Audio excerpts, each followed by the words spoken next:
Today I'm going to speak about the so-called Second World War. Now, why did the Second World War happen? Mainly because of the so-called First World War bankrupt Germany. So that's one of the main reasons. Why do they call it Second World War? I call it Hitler's war of colonization of Greater Europe.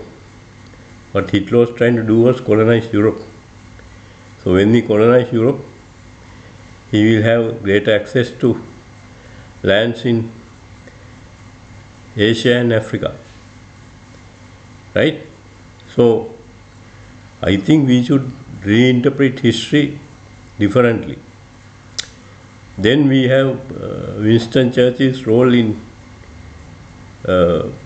Bengal, right? The so-called famine created by Winston Churchill. Then I asked, what is the difference between Warsaw and Uwe Wellers? In Warsaw, you had the gas chambers.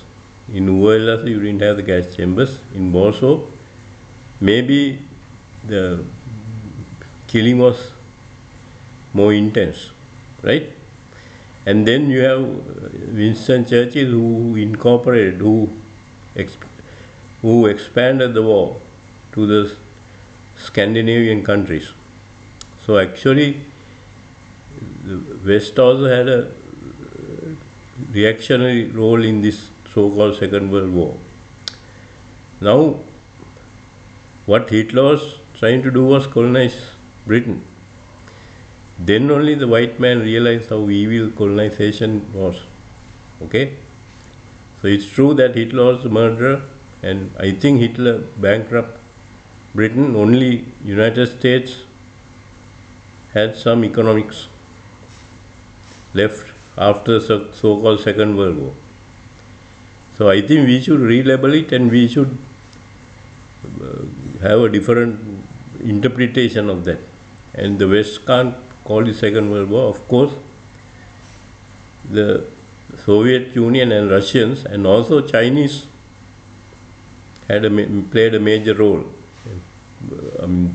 I think more than 30 million people died in China. I would not deny that. The part of the Chinese history is not highlighted properly. And if you take the Soviet role, it has been degraded. The West always try to belittle it. So this Second World War, we have to interpret in the South in a different way. And why they don't call it as a colonial war is mainly because of things like Congo and much more Israel. Israel was a colony, whether you like or not, after the so-called Second World War.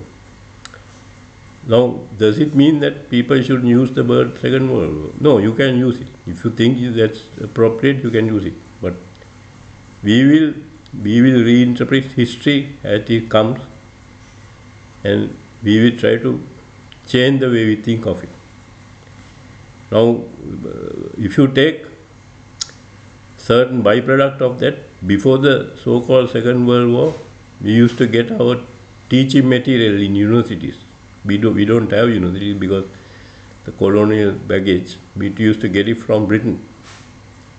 After the so-called Second World War, the change of power, because America became more strong and Europe was dependent on America, then we used to get our teaching material mostly from America. So there are subtle changes with the so-called Second World War, but we have to accept the fact that Hitler was a murderer. I mean, I would not say that he didn't kill the Jewish people or something like that. Some people say that. That's again nothing to do with the killing of the Jewish people, because I was not even born then.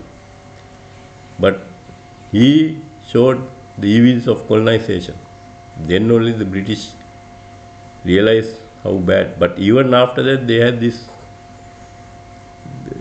Israel colony. Okay, so that's a colonial outpost. You can label it any way you want. UN can label it any way you want it, but that's a colonial. And this is the reason why West doesn't call the so-called Second World War as a colonial war. Okay, so we have to, at least I am interpreting history the way I want to.